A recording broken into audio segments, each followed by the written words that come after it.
ሰላም ውድ የቻናሌ ቤተሰቦች እንደምን ከረማችሁ? እኔ ነጻነት ነኝ።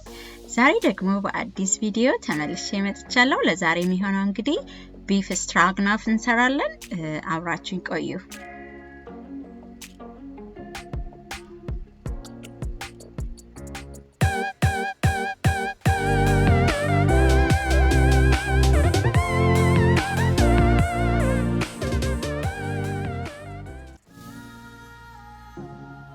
እዚህ ጋር እንግዲህ እንደምታዩት ለምግቡ የሚያስፈልገኝን ምግቦች አዘጋጅቻለሁ። አንደኛና ዋነኛው እንግዲህ ስጋ ነው የሚሆነው። ቀይ ስጋ ነጭ የሌለበት ነው የምንጠቀመው። እሱን እናደርጋለን። ሌላ ደግሞ የሚያስፈልገን እንግዲህ መሽሩም አለ።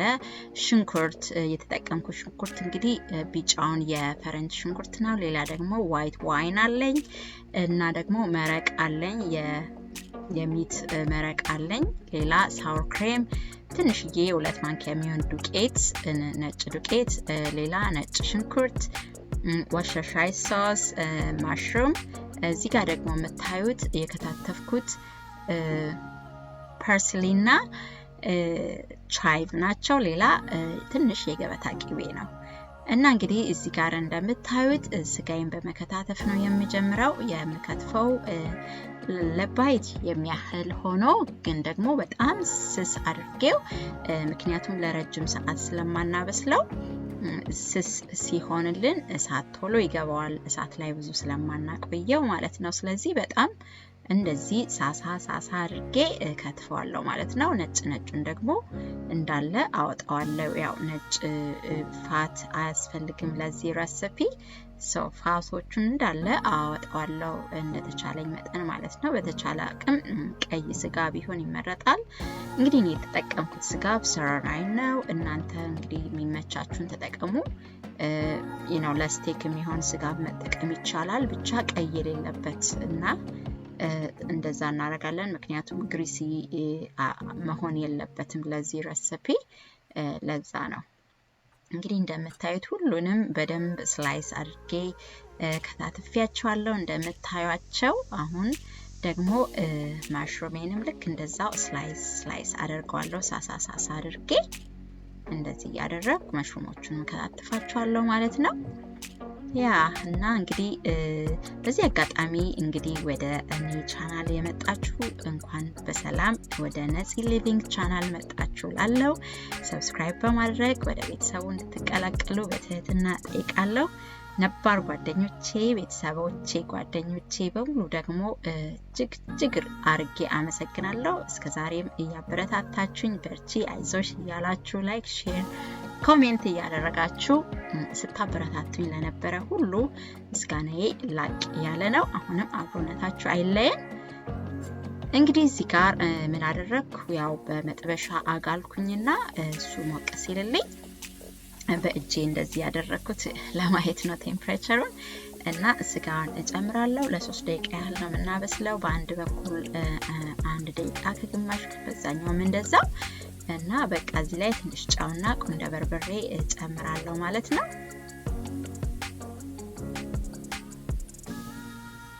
ምክንያቱም ውሃ አውጥቶ ግንትር እንዲልብኝ አልፈልግም።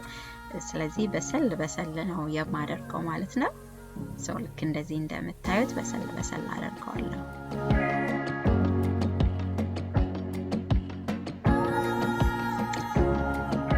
አለቀ። ምንም ያህል አይፈጅም ለማብሰል፣ just 3 minutes ምናምን ነው። እሱን እንደዛ አርጌ ካበሰልኩ በኋላ መጥበሻውን አላወጣውም። እዚሁ ላይ ቅቤ አደርግና እዚሁ ላይ ነው ማበስለው። የሚቱንም ጣም እንዳይሄድብኝ ስለፈለኩ ሁሉን ነገር እዚሁ ነው ማበስለው ማለት ነው። እዚህ ጋር እንግዲህ ቅቤን አቀልጥና ሽንኩርቴን ጨምሬ ሽንኩርቴን ትንሽ በሰል አደርገዋለሁ ለትንሽ ደቂቃ ማለት ነው።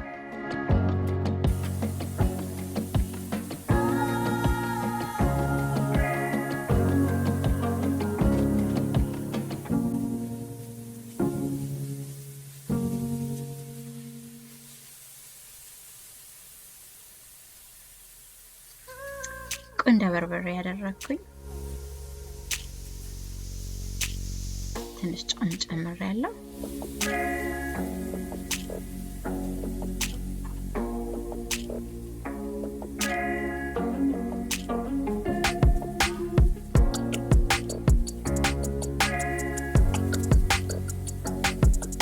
አሁን ደግሞ መሽሩሜን ጨመርኩ ማለት ነው።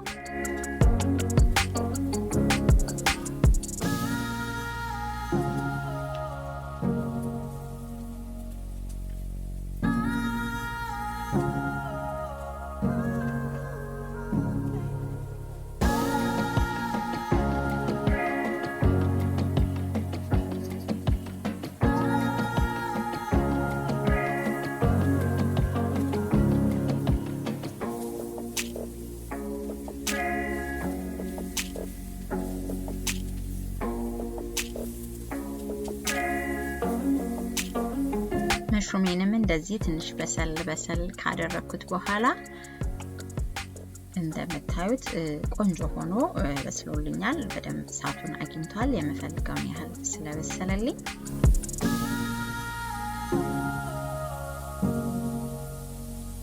ያ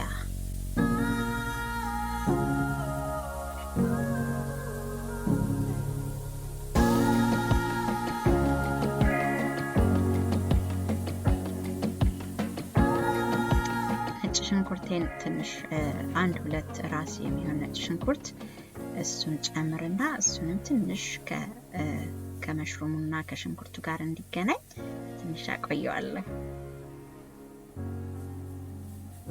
ከዛ እንግዲህ ቅድም ያሳየዋችሁ ዱቄት አለ፣ እሱን ጨምራለሁ። እሱን እንግዲህ ክሬሙን ለመስራት ዱቄቱ ያግዘናል። ግን ደግሞ ዱቄቱን አንድ ቦታ ብቻ ከጨመርነው የመጓጎል ባህሪ ስላለው እሱን ቶሎ ማዋሃድ ከምግቡ ጋር ተገቢ ነው ላለው። ከዛ እንግዲህ እንደምታዩት ዋይን ነው ያደረኩት። ዋይን እንግዲህ እንዳትፈሩ፣ ዋይን ሲበስል አልኮልነቱ ይጠፋል። ስለዚህ አልኮል አለው ብላችሁ እንዳትፈሩ። ያው ግን ደግሞ በጣም ያጣፍጧል። ኦፕሽናል ነው፣ አለመጨመርም ይቻላል። ይሄንን ስቴፕ መዝለል ይቻላል። ግን ደግሞ በጣም ያጣፍጣል ብትጠቀሙት፣ አልኮል አያገኘውም ማለት ነው። እዚህ ጋር እንግዲህ ያደረኩት የስጋውን እንትን መረቅ ነው። እሱን ጨመርኩኝ። እሱን ጨምርና እንግዲህ ስው ያዘውንም ምናምን ሳይቀር እንዳለ ወደ ላይ እንዲሆን አደርጋለሁ። ምክንያቱም ጣዕሙ እንዳለ እንዲኖር ስለምፈልግ እሱን ትንሽ አበስልና እንደምታዩት ለ2-3 ደቂቃ ካበሰልኩ በኋላ ሳወር ክሬም ጨምራለሁ። ሳወር ክሬሙ እንግዲህ እንዳይጓጉልብን ቶሎ ማማሰል አለብን። ምክንያቱም ይሄኛው ትኩስ ስለሆነ ያው የመጓጎል ባህሪ ስላለው ቶሎ ብለን ጨምረን ማማሰል እጃችንን ሳናሳርፍ ማለት ነው። አሁን እንግዲህ ደረሰ። በቃ ብዙም ከዚህ በኋላ የሚቀር ነገር የለም። እዚህ ላይ ደግሞ አሁን እቺን ትንሽ ታከና አድርግና ወርሰስተርሻየር ሶስን እጨምራለሁ። እሱም ለጣዕሙ በደንብ ያጣፍጥልናል። እዚህ ጋር ደግሞ የምታዩት መኮሮኒውን ፓስታውን አበስላለሁ። የተጠቀምኩት ኤግ ኑድልስ ነው። እሱን እንግዲህ ትራዲሽናሊ እሱን ስለሚጠቀሙት እሱን የተጠቀምኩት። ግን እናንተ እሱን ማትወዱት ከሆነ የፈለጋችሁትን አይነት መጠቀም ይቻላል። ፓስታ መጠቀም ይቻላል። ግን ትራዲሽናሊ እንደዛ ነው የሚጠቀሙት። እዚህ ጋር ደግሞ chives እና ፓርስሊ አድቅቄ ከተፍኩት አለ። እሱን ፍሬሹን ነው። እሱን ጨመርኩ። አሁን እንግዲህ ስጋዬን እጨምራለሁ ማለት ነው። ከዛ በቃ አለቀ። ከፈለጋችሁ ዲጃን ማስተርድ እዚህ ላይ መጨመር ይቻላል። እኔ አልጨመርኩም፣ ግን ያጣፍጠዋል። እሱንም ብትጨምሩ እውነቱን ለመናገር እኔ ግን አልጨመርኩም። ያ እሱን ለመናገር ያህል ነው። እንግዲህ ይሄንን ይመስላል ማለት ነው ፋይናል ሪዛልቱ። አሁን እንግዲህ አንድ ላይ አድርገን ወደ ገበታ እናቀርበዋለን።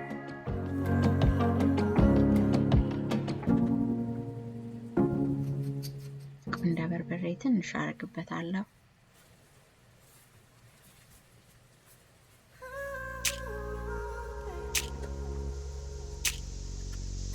አሁን ደግሞ ያበሰልኩትን ኤግ ኑድልሱን ጨምርና እሱን ትንሽ አዳርሰዋለሁ። ኦሬዲ እሳቱን አጥፍቻለሁ። መብሰል አይጠበቅበትም ከዚህ በኋላ ሁለቱም በስሏል። በጣም የእውነት በአጭር ጊዜ በአጭር ደቂቃ የሚሰራ ነገር ነውና ሰርታችሁ ካላወቃችሁ ፕሊዝ ሞክሩት። በጣም ትወዱታላችሁ። very tasty እና እዚህ ጋር እንግዲህ ከላይ ሳወር ክሬም አድርጌያለሁ። ማድረግ አይጠበቅባችሁም ካልፈለጋችሁ ከላይ ግን just ያሳምረዋልም ደግሞ ያው ይበላል እንደዛ። ይሄንን ይመስላል ፋይናል ሪዛልቱ። እስካሁን አብራችሁኝ ስለነበራችሁ ከልቤ አመሰግናለሁ። ሰብስክራይብ ማድረግ አትርሱ። ላይክ፣ ኮሜንት። thank you so much for watching. Bye.